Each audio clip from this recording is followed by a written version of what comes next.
জুলাই মানিতে হচ্ছে আমার আবু সাইদের সেই আইকনিক ছবিটি, বুকের ভিতরে অনেক ঝড়, বুক পেতেছি গুলিগড়। জুলাই মানি হচ্ছে আজকে আমাদের সেই কণ্ঠ, সেই আবেগ। আজকে এখন পর্যন্ত বিচারের কোনো উল্লেখযোগ্য অগ্রগতি নাই। গুম করা, আয়না করে নিয়ে যাওয়া, খুন করা, যত নির্যাতন করা, সবটুকু করা, ফাঁসি দেওয়া তাই জায়েজীকরণ করেছিল।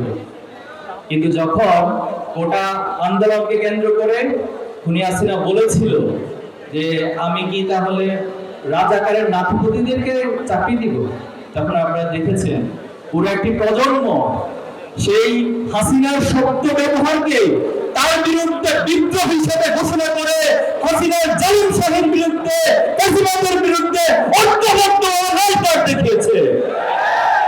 সেই স্লোগান ছিল তুমি কে আমি কে, রাজাকার রাজাকার। এবং এই রাজাকার শব্দ দিয়ে হাসিনার মস্তককে বেড়ি চুরমার করে দিয়েছিল। সংগ্রামে উপস্থিতি, যখন 16 জুলাই রংপুর আবু সাঈদ, চট্টগ্রামের শান্ত ওয়াসিম সহ একদিনে 6 জনকে শহীদ করা হলো, তখন হাসিনা আবার সংলাপের নামে নাটক শুরু করেছিল। যখন সে সংগ্রামের নামে নাটক শুরু করেছিল এবং শহীদ পরিবারদেরকে আপনারা দেখেছেন, তাদেরকে দেখে তিনি মায়া কামনা করেছিল। অথচ সে আবার তদন্ত কমিশন গঠন করে সে আবু সাঈদের খুনিকে বলা হয়েছিল যারা আন্দোলনকারী তারা নাকি আবু সাঈদকে হত্যা করেছে। জুলাই মানে কি? জুলাই মানিতে হচ্ছে আমার আবু সাঈদের সেই আইকনিক ছবিটি দুহাত প্রসারিত করে দিয়ে বলেছিল বুকের ভিতরে অনেক ঝড়, বুক পেতেছি গুলিগড়, কিন্তু এরপর অন্যায়ের কাছে আমি মাথা নত করবো না।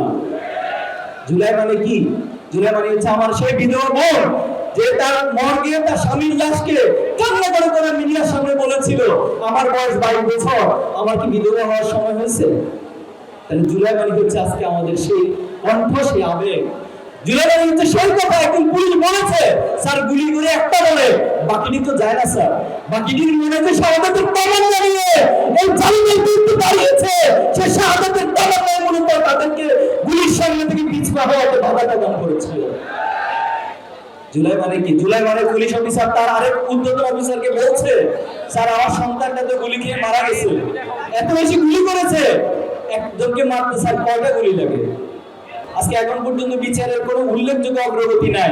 আইওয়াসিং কিছু রায় হয়েছে, কিন্তু সে রায়গুলি কোন প্রক্রিয়া বাস্তবায়ন করবে সেটা ইন্টারিম এবং ইন্টারিম পরবর্তী বর্তমান যে সরকার, তার তো এই সময় নির্বাচন হওয়ার কথা ছিল না, তিনি লন্ডন থেকে প্রধানমন্ত্রী হওয়ার কথা ছিল না, যে রক্তের উপরে তিনি প্রধানমন্ত্রী হয়েছেন আজকে সেই রক্তের মূল্য তিনি খুব বেশি চিন্তা করছেন না, ভাবছেন না।